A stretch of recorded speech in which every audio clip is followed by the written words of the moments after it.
नमस्कार, मी लतिका। आज आपण शेवग्याच्या शेंगाची आमटी बनवणार आहोत। त्यासाठी बघा 2 शेंगा मी कापून घेतलेल्या आहेत, असे छोटे छोटे तुकडे केलेले आहेत। जेवढी निघेल तेवढी त्याची सालवरचे जे शिरा असतात ह्या काढून घेतलेल्या आहेत। आणि त्यासाठी बघा कमीत कमी 100 ते 150 ग्रॅम तुरीची डाळ मी भिजत घातली होती 1 तासासाठीच आणि स्वच्छ धुवून घेतलेली आहे। बघा भिजत घालायच्या अगोदर मी स्वच्छ धुतली होती आणि भिजल्यानंतर पण आता मी एकदा धुवून घेतलेली आहे। अशा पद्धतीने अशी काय होतं माहिती आहे का, तुरीची डाळ ना सगळ्याला असं म्हणजे खाल्ल्यानंतर कुणाकुणाला पित्त वगैरे असेल तर जळजळ करतं।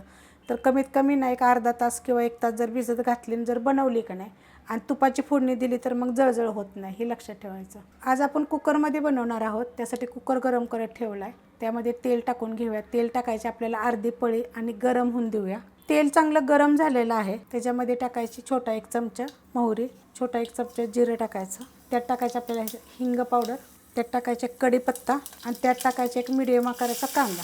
तर कांदा चांगला भाजून घेऊया। कांदा बघा भाजलेला आहे, त्याच्यामध्ये बघा 1 हिरवी मिरची, 6 पाकळ्या लसणाच्या अर्धा इंच आलं असं कुटून घेतलेलं आहे। आता हे पण काय करायचं, आपल्याला 1 मिनिटभर परतून घ्यायचं। परतून घेतलेलं आहे बघा चांगलं। त्यात टाकायचं आपल्याला थोडीशी हळद, मिक्स करून घेऊया। हळदीच्या पण 3 रेसिपी मी अपलोड केलेल्या आहेत। घरच्या हळदीचा बघा कलर थोडा टाकला तर छान येतो। त्यात टाकायचं टोमॅटो, छोट्या आकाराचा आहे। आता हे पण आपल्याला 1 मिनिटभर परतून घ्यायचं आहे। परतून घेतलेलं आहे, गॅस आता करायचा बारीक। त्याच्यामध्ये टाकायची मिरची पावडर, कलरवाली पण आहे आणि तिखटवाली पण आहे। आता तुमच्याकडे जो मसाला असेल तो टाकला तरी चालेल।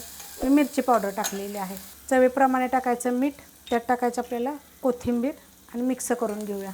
मस्त असं बघा मिक्स करून घेतलेलं आहे, गॅस बारीकच आहे। आता ह्याच्यामध्ये तुरीची डाळ टाकायची, पाणी नितळून घेतलेलं आहे। पाण्यासकट टाकली तरी पण चालेल, कारण की आपण धुवून घेतली होती। आणि त्यात टाकायच्यात आपल्याला शेंगा। तुम्हाला जर आवडत असेल ना तर ह्याच्यामध्ये थोडीशी कच्ची कैरी जरी टाकली तरी चालेल। आता कशी कैरी भेटते ना तर छान लागते एकदम, थोडीशी टाकायची। आपले छोटे 2 तुकडे जरी टाकले तरी चालेल। टोमॅटो टाकलं तरी पण कच्ची कैरी टाकली तरी चालेल। आता ह्याला जरा परतून घेते मी। परतून घेतलेलं आहे बघा बारीक गॅसवर, गॅस काय वाढवलेला नाही आहे। आता मीडियम गॅस करायचा। ह्याच्यामध्ये टाकायचे आपल्याला कोमट पाणी। आता तुम्हाला किती कालवण पाहिजे त्याप्रमाणे पाणी टाकायचं।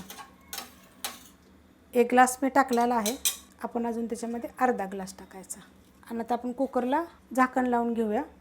आणि तुम्ही बारीक गॅसवर जरी 3 शिट्ट्या केल्या तरी चालतील किंवा मीडियम गॅसवर जरी 3 शिट्ट्या केल्या तर चालेल, कारण की डाळ आपली चांगली भिजलेली होती, त्यामुळे शिजायला टाईम लागत नाही। कुकरच्या शिट्ट्या झालेल्या आहेत बघा आणि खाली उतरून घेतलेला आहे। तर खोलून घेऊया।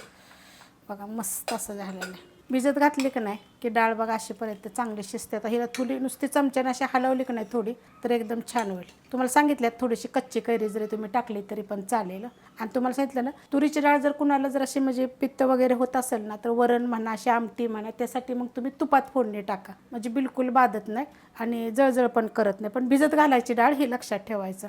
तर अशा पद्धतीने करून बघा। रेसिपी आवडली तर लाईक करा, सबस्क्राईब करा, कमेंट करा आणि शेअर बी करा।